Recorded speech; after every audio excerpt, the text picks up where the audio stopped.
भक्त जनों, आज आप सुने गणेश भगवान की व्रत कथा। बुधवार व्रत कथा। एक समय की बात है कि साहूकार अपनी पत्नी को लाने के लिए अपने ससुराल गया। कुछ दिन रहने के बाद उसने अपनी पत्नी के साथ अपने घर आने की सोची। दुर्भाग्य से उस दिन बुधवार का दिन था। लड़की के परिवार वालों ने कहा कि आज बुधवार का दिन है, जो कि किसी कार्य हेतु शुभ नहीं माना जाता है, इसलिए आज तुम मत जाओ। किंतु साहूकार ने किसी की एक ना मानी और पत्नी समेत अपने ससुराल से घर को चल दिया। रास्ते में साहूकार की पत्नी को प्यास लगी। उसने साहूकार से कहा। साहूकार ने कहा, तुम बैलगाड़ी में ही बैठो, मैं पानी लेकर आता हूँ। जब वो पानी लेकर आया तो उसने देखा कि उसकी शक्ल का एक आदमी उसकी पत्नी के साथ बैठा है। तब उसने जाकर उस पुरुष से पूछा, तुम कौन हो? तब उसने कहा, मैं साहूकार हूँ। और फिर दोनों के बीच में झगड़ा शुरू हो गया और वहाँ लोगों और कुछ सिपाही आ गए, जिन्होंने उस स्त्री से पूछा, तुम्हारा पति कौन है? तब वो इसका उत्तर ना दे सकी और साहूकार अपने मन में कहने लगा कि यह प्रभु की कैसी लीला है। तब आकाश से वाणी हुई और बोले, मूर्ख, आज बुधवार का दिन था, तब भी तूने आज ही गमन किया। यह सब भगवान बुद्धदेव के प्रकोप से हो रहा है। वो तुझसे रूठे हुए हैं। तब साहूकार ने भगवान बुद्धदेव से क्षमा याचना किया। तब वो आकाशवाणी खत्म हो गई और इंसान के रूप में आ गए। बुद्धदेव भी अदृश्य हो गए और फिर साहूकार अपनी पत्नी संग लेके घर गया और भगवान बुद्धदेव की पूजा की। जो भी इस व्रत कथा को सुनता है, उसको बुधवार की यात्रा करने का पाप नहीं लगता है। दूसरा पाठ। समातापुर नगर में मधुसूदन नाम का एक व्यक्ति रहता था। वो बहुत धनवान था। मधुसूदन का विवाह बलरामपुर नगर की सुंदर और गुणवती लड़की संगीता से हुआ था। एक बार मधुसूदन अपनी पत्नी को लेने बुधवार के दिन बलरामपुर गया। मधुसूदन ने पत्नी के माता पिता से संगीता को विदा कराने के लिए कहा।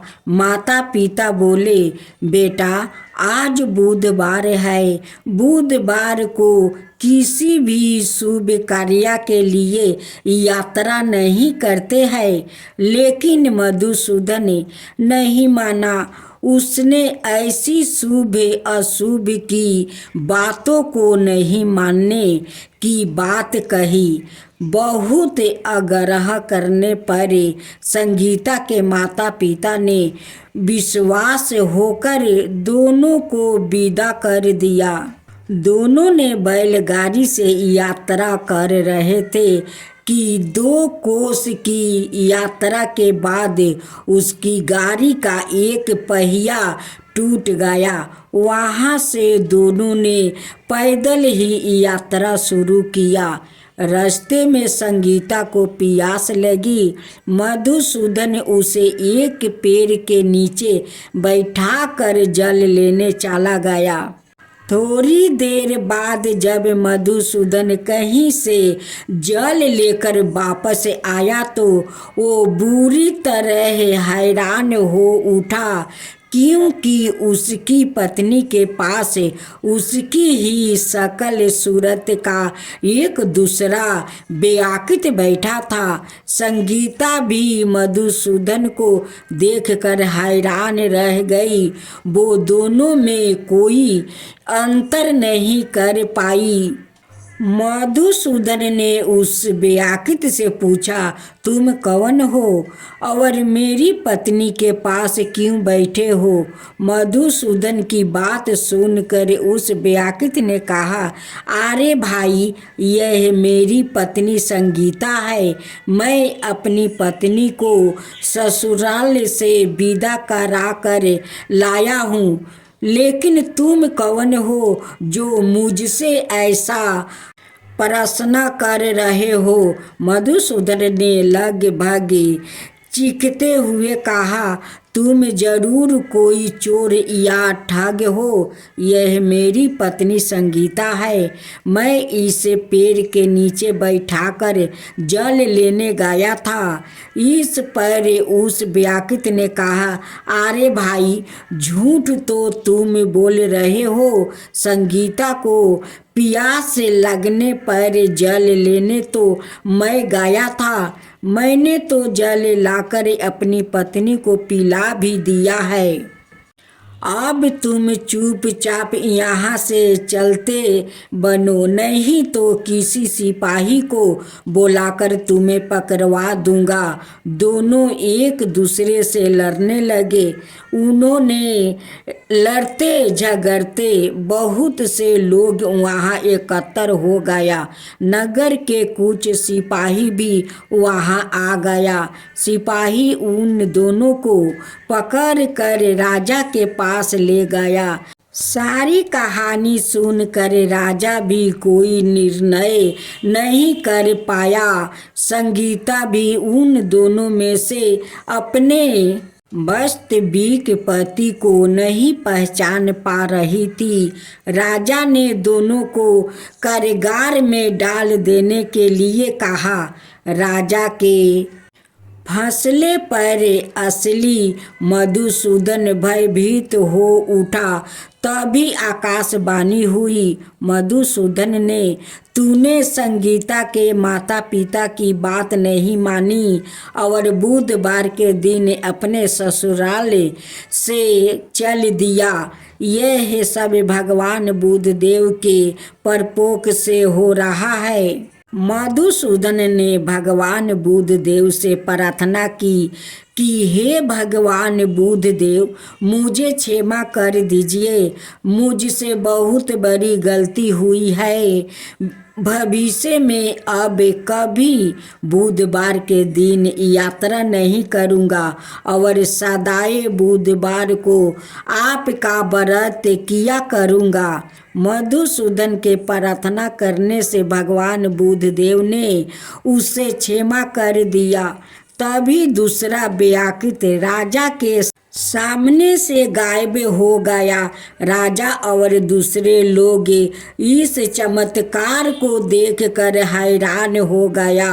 भगवान बुद्धदेव की इस अनुकंपा से राजा ने मधुसूदन और उसकी पत्नी को सम्मान पूर्वक विदा किया। कुछ दूर चलने पर रास्ते में उन्हें बैलगाड़ी मिल गई। बैलगाड़ी का टूटा हुआ पहिया भी जोड़ा लाग गया। दोनों उसमें बैठकर समतापुर की ओर चल दिया। मधुसूदन और उसकी पत्नी संगीता दोनों बुधवार को व्रत करते हुए आनंद पूर्वक जीवन यापन करने लगे। भगवान बुद्धदेव की अनुकंपा से उनके घर में धन संपत्ति की वर्षा होने लगी। जल्दी ही उनके जीवन में खुशियाँ ही खुशियाँ भर गई। बुधवार का व्रत करने से स्त्री पुरुष के जीवन में सभी मंगल कामनाएं पूरी होती है और व्रत करने वाले को बुधवार के दिन किसी आवश्यक काम से यात्रा करने पर कोई कष्ट भी नहीं होता है। गणेश भगवान की जय हो। गणेश भगवान की जय हो। एक नंदिनी नाम की एक औरत थी। उनकी बेटा बहू तो थे, लेकिन वो सभी लोग परदेश रहते थे। नंदिनी माई गणेश भगवान का बहुत बड़ा भक्त थी। वो घर का सारा अकेले ही काम करती थी। काम करने के बाद वो बाजार जाती। बाजार से अच्छे मोदक और लड्डू खरीद कर ले आती थी अपना गणेश जी को भोग लगाने के लिए। एक दिन गणेश भगवान को नंदिनी माई को तकलीफ देखा नहीं गया। वो सोचने लगे कि नंदिनी माई मेरे लिए बाजार जाती है, दुकान से सबसे अच्छे मोदक और लड्डू खरीद कर ले आती है, मुझे अच्छे से सेवा करती है, मुझे भोग लगाती है, आरती गाती है। गणेश भगवान सोचने लगे कि क्यों ना नंदिनी माई का घर जाकर उनके साथ कुछ मैं भी काम कर देता हूँ। गणेश भगवान एक बालक का रूप धरते हैं और नंदिनी माई का घर जाते हैं और नंदिनी माई से कहते हैं कि नंदिनी माई तू अकेले इतना सारा काम करती है, फिर बाजार जाती है, अच्छे से अच्छे लड्डू मोदक खरीद कर ले आती है और गणेश भगवान को भोग लगाती है। तू गणेश भगवान से बहुत प्यार करती है।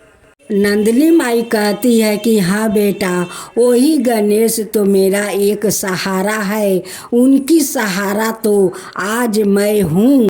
नंदिनी माई के उठने से पहले गणेश जी उठकर सारा घर के काम कर लेते हैं। करने के बाद नंदिनी माई को उठाते हैं, कहते हैं कि नंदिनी माई देखो कितना समय हो गया है, तुम अभी तक सो रही हो। नंदिनी माई कहने लगी कि बेटा ना जाने मुझे आज इतनी नींद कहाँ से आ गया।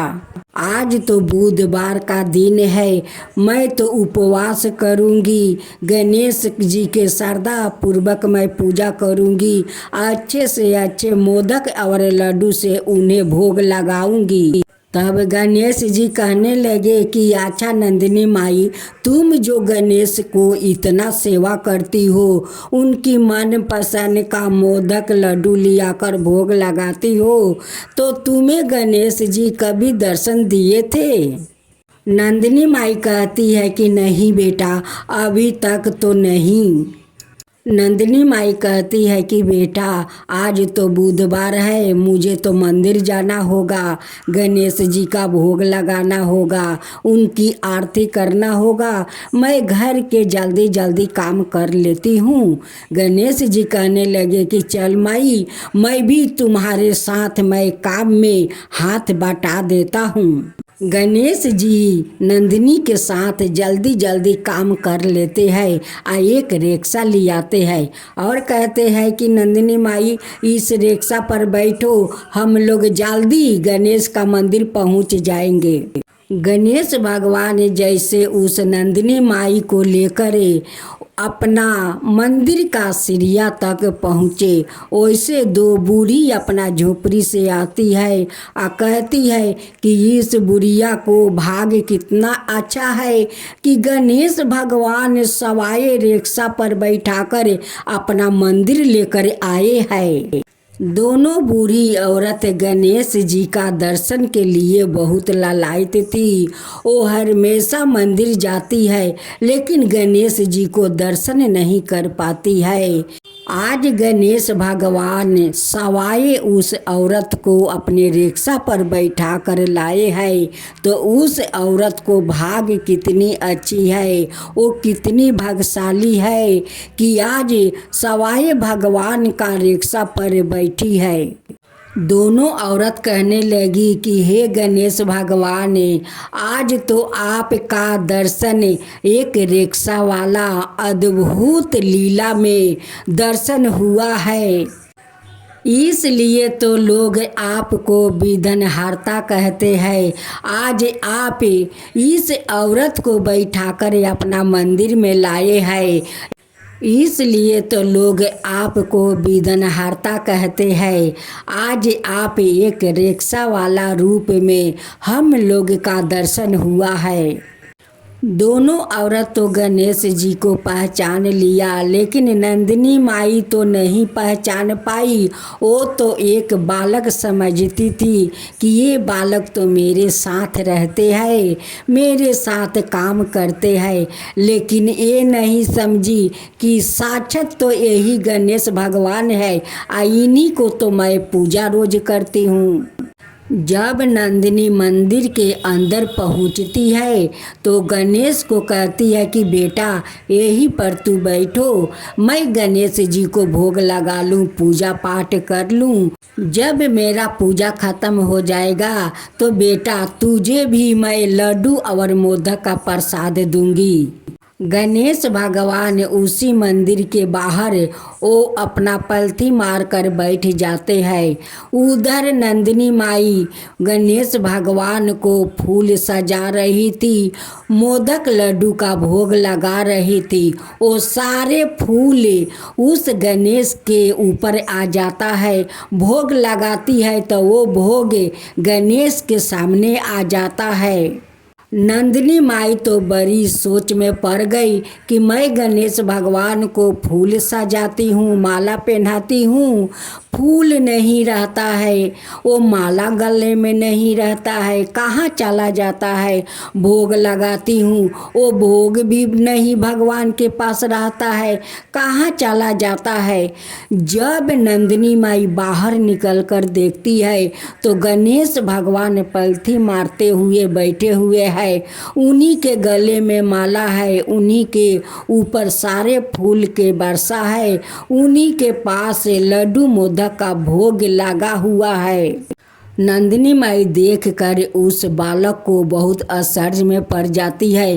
कहती है कि ये तो कोई बालक नहीं है, मेरे साथ साक्षात गणेश भगवान रहते हैं, मेरे साथ काम करते हैं, मुझे रिक्शा पर बैठाकर हाट बाजार ले जाते हैं, फिर भी गणेश भगवान को मैं नहीं पहचान पाए। वो हमेशा हमें वो मंदिर रिक्शा पर बैठा कर ले आते हैं, फिर भी मैं नहीं पहचान पाए। आज तो विघ्नहर्ता अपना अद्भुत लीला दिखा दिया।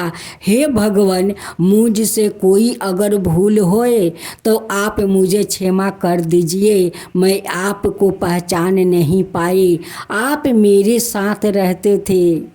नंदिनी माई गणेश भगवान से कहती है कि हे भगवान, मेरा तो सब कोई है, लेकिन सब परिवार परदेश में रहते हैं, अगर मेरा मृत्यु हो गया तो मेरा पास कौन रहेगा।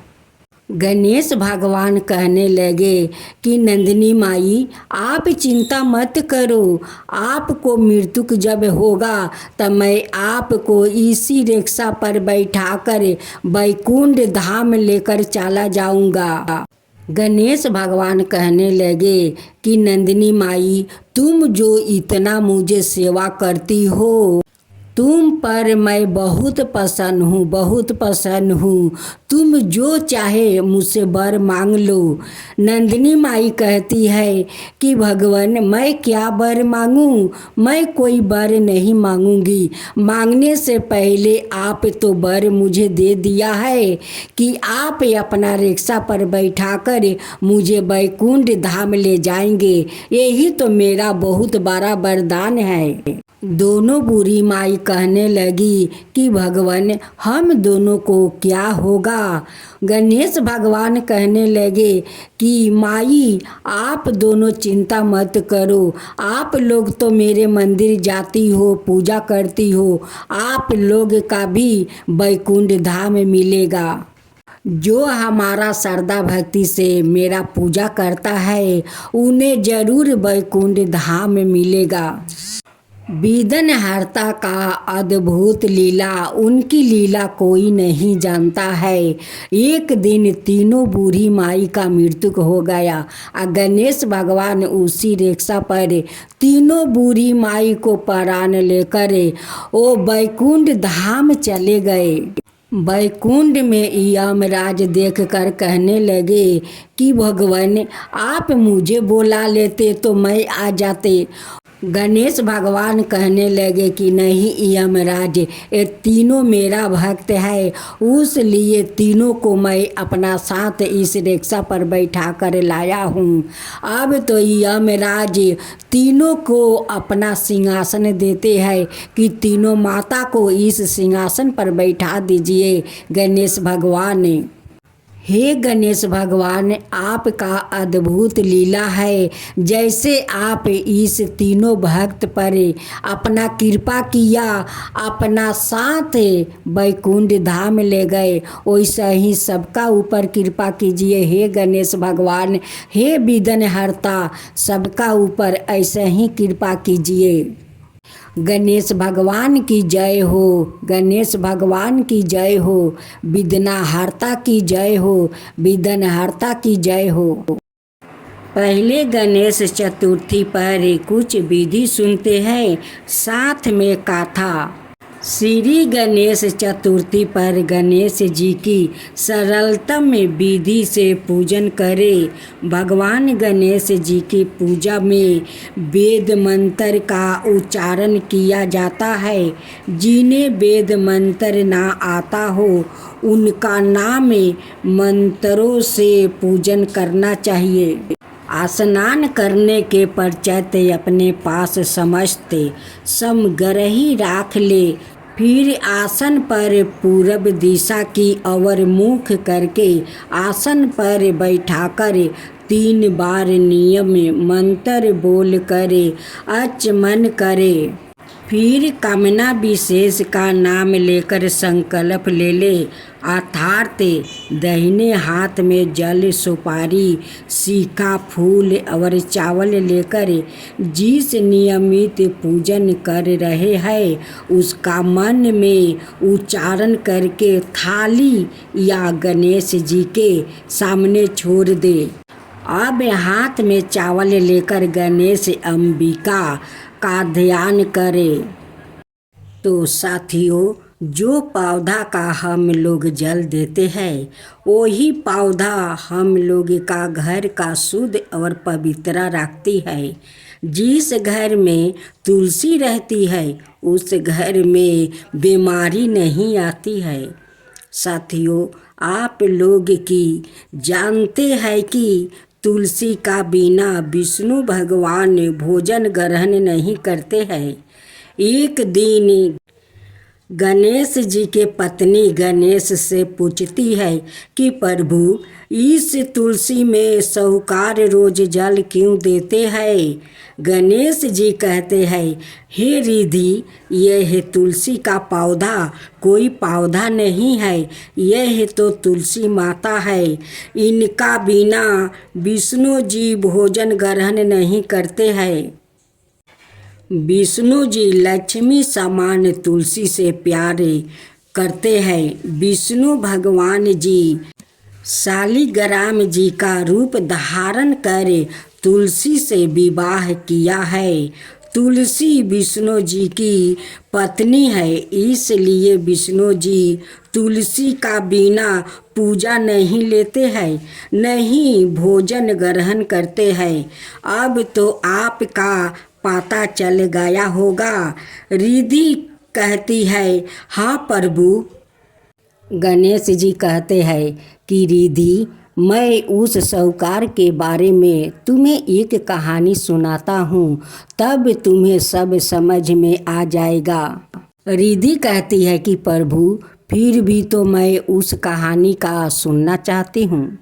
गणेश जी कहते हैं कि ठीक है, मैं तुम्हें सुनाता हूँ उस साहूकार के बारे में। वो साहूकार सुबह उठकर तुलसी का पूजा करता था, लेकिन उनकी सामने से जो स्त्री पुरुष जाता उसे देखकर वो गाली देता था, स्त्रियों पर बुरी नज़र भी डालता था। और जो पुरुष सामने से जाता उसको गाली देता था कि तुम मेरे सामने से क्यों जाते हो, मुझे जलाने के लिए मेरे सामने से जाते हो। वो आदमी उससे क्षमा मांग कर वहाँ से चला जाता है। एक दिन भिखू उस साहूकार का दरवाज़ा पर आकर भिक्षा मांगता है। तब जानती हो रिधि, उस साहूकार उस भिखू भूखे प्यासे भिखू को क्या कहता है कि ये तेरा बाप का घर है कि तुम भिक्षा मांगने चला आया। फिर दूसरा दिन एक भूखे प्यासे भिखू आया और कहने लगा कि मालिक, मुझे बहुत जोर का भूख लगा है, कुछ हो तो मुझे दीजिए मालिक, मेरा भूख शांत हो सके। जानती हो रिधि क्या दिया? उनकी नौकर भोजन करके जूठन छोड़ा था, उसी जूठन को उठाकर उस भिखू को दे देता है। वो भिखू पहचान गया कि ये तो नौकर का जूठन है। वो जूठन ले जाकर एक कुत्ता को खिला देता है।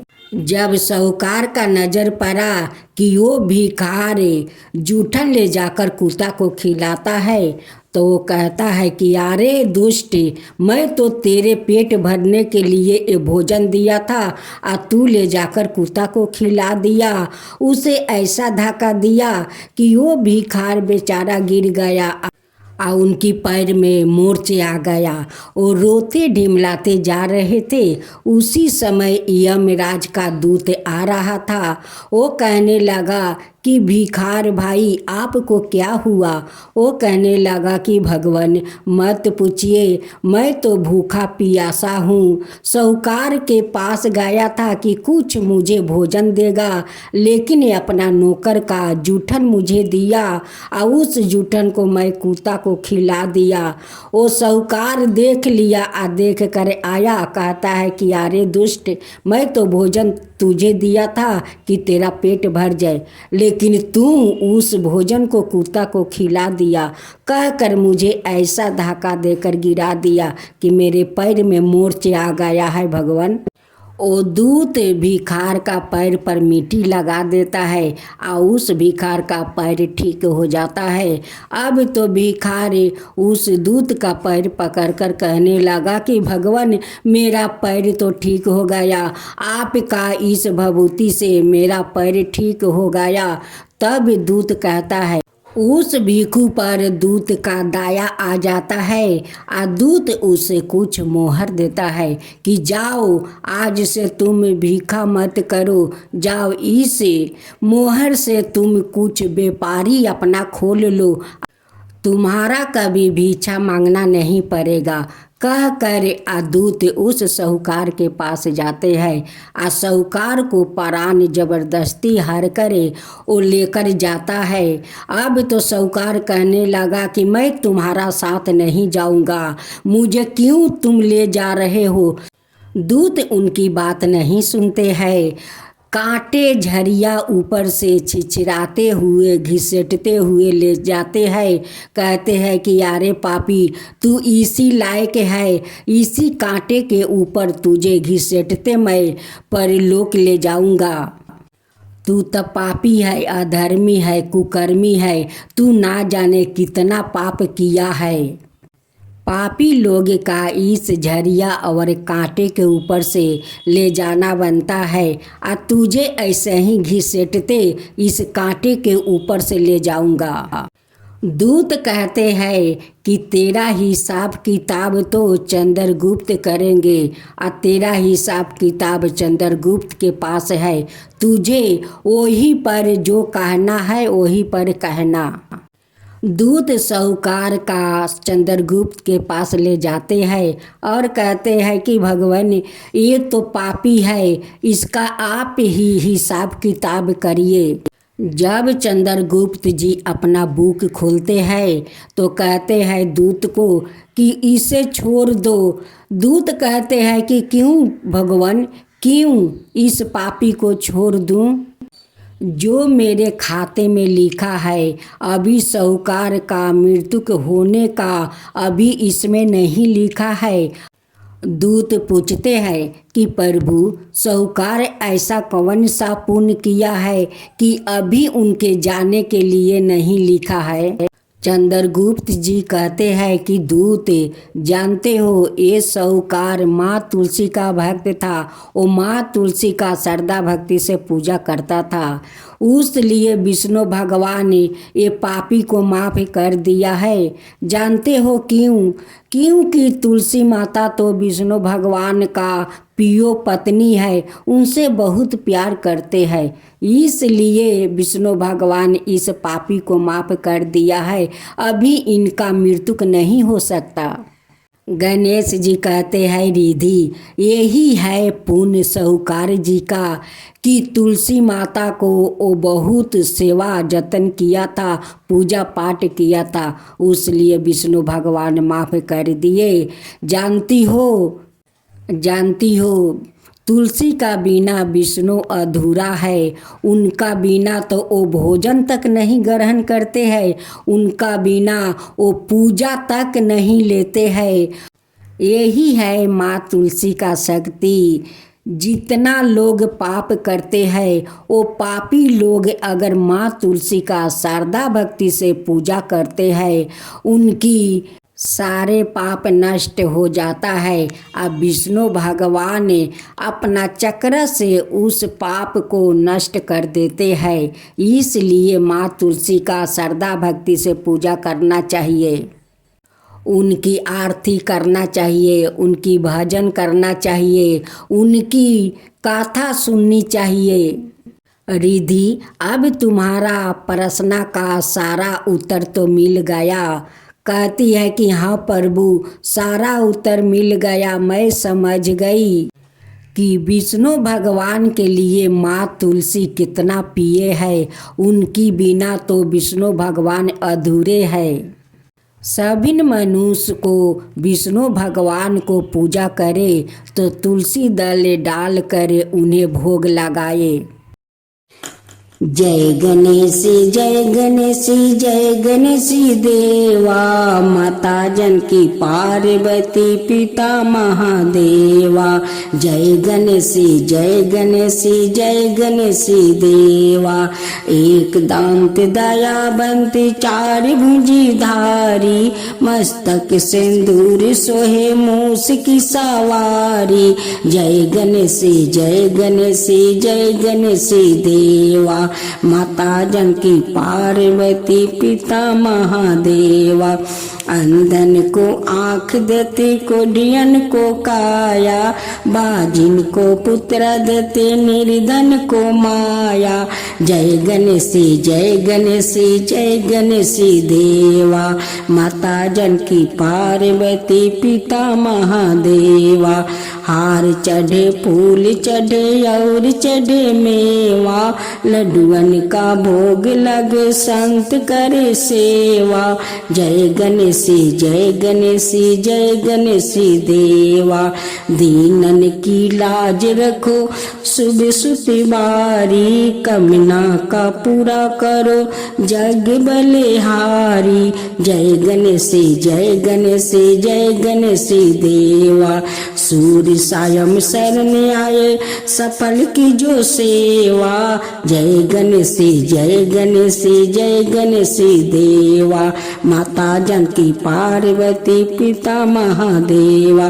जय गणेश जय गणेश जय गणेश देवा, माता जानकी पार्वती पिता महादेवा।